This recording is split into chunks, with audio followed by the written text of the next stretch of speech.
Assalamualaikum warahmatullahi wabarakatuh. Nama saya Hani dan di sini saya akan menjelaskan mengenai project Android yang sudah saya buat. Nah, Retrofit sendiri merupakan suatu library Android yang biasa digunakan untuk developer untuk menangani semua hal yang berkaitan dengan proses pertukaran data antara REST API dengan aplikasi Android yang dimana memerlukan koneksi internet. Retrofit sendiri ini memiliki banyak keuntungan, salah satunya library ini bisa digabungkan dengan library lain atau bisa dikustomisasi dengan berbagai pilihannya. Nah, pertama-tama untuk membuat project ini kita memerlukan build Gradle di dalam Android. Kita bisa membuka bagian script. Di sini ada build Gradle, KTSP, modul app. Lalu selanjutnya kita masukkan build features di vBinding True ini di bagian dalam Android. Nah, selanjutnya pada bagian bawah ini kita menambahkan implementasi di dalam dependencies. Implementasi ini adalah untuk mengimplementasikan atau menghubungkan retrofit ke dalam koneksi internet. Di sini sesuai dengan versinya masing-masing, saya menggunakan versi 2.9.0. Nah, selanjutnya kita masuk ke dalam manifest Android. Manifest di sini menambahkan script user permission. Nah, user permission ini digunakan untuk perizinan bahwa pengguna dapat mengakses internet seperti itu. Nah, selanjutnya kita masuk ke dalam kita buat dua modul di dalam Kotlin plus Java. Kita buat dua modul, yaitu modul dan satunya lagi network. Di dalam modul ini buat dua Kotlin class data dan user. Di bagian user ini kita menambahkan serial name lalu juga value-nya. Nah, di script ini adalah untuk bagian menambahkan seperti ID uniknya atau lain sebagainya agar bisa terhubung ke dalam data atau di sini ada di bagian data. Ini ada serial name-nya seperti yang sudah ada di user. Jadi user nanti bisa mengakses beberapa ini seperti ID. Lalu kita juga memerlukan importnya ini itu import serial name.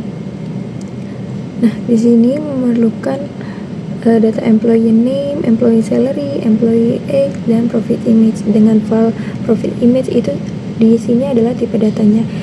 Profil image sebagai string, lalu employee age sebagai integer, dan lain sebagainya.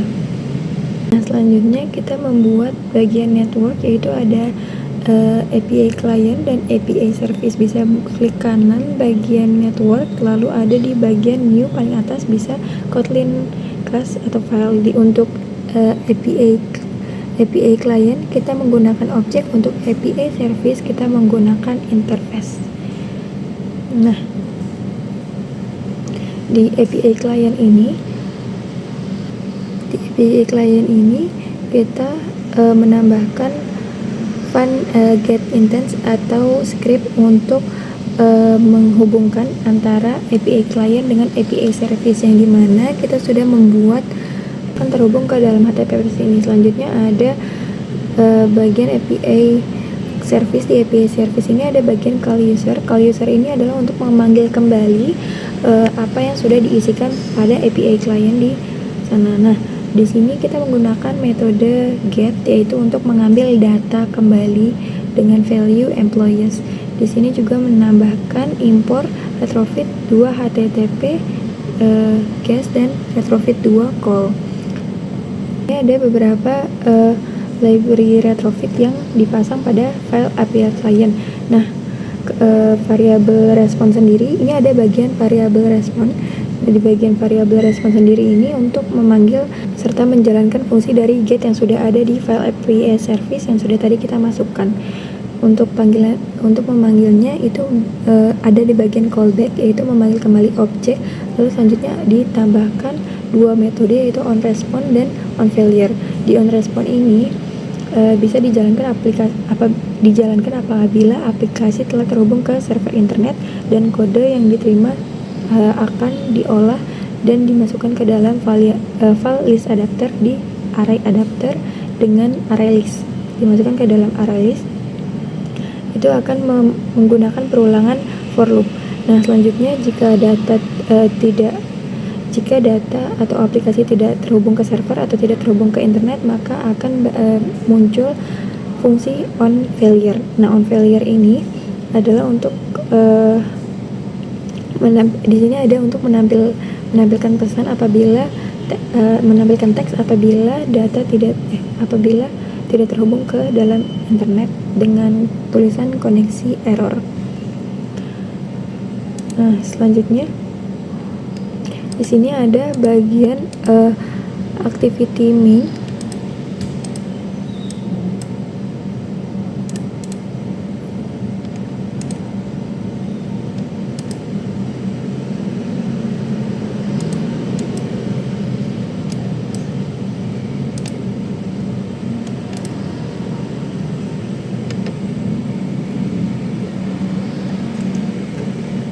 Lalu yang terakhir ada di activity main. Activity main ini ada beberapa list, yaitu list view itu untuk ID-nya dengan list view underscore nama, lalu seperti layoutnya seperti biasa, layoutnya parents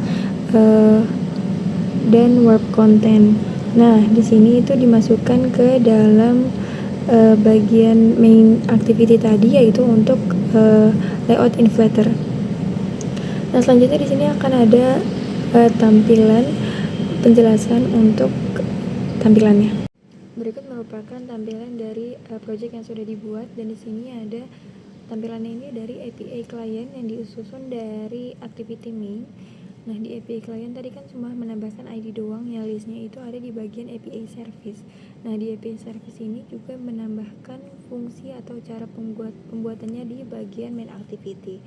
Nah, selanjutnya ini terbuka karena datanya, karena ini sudah terhubung ke internet. Jika tidak terhubung ke internet, tadi ada toast dengan koneksi gagal.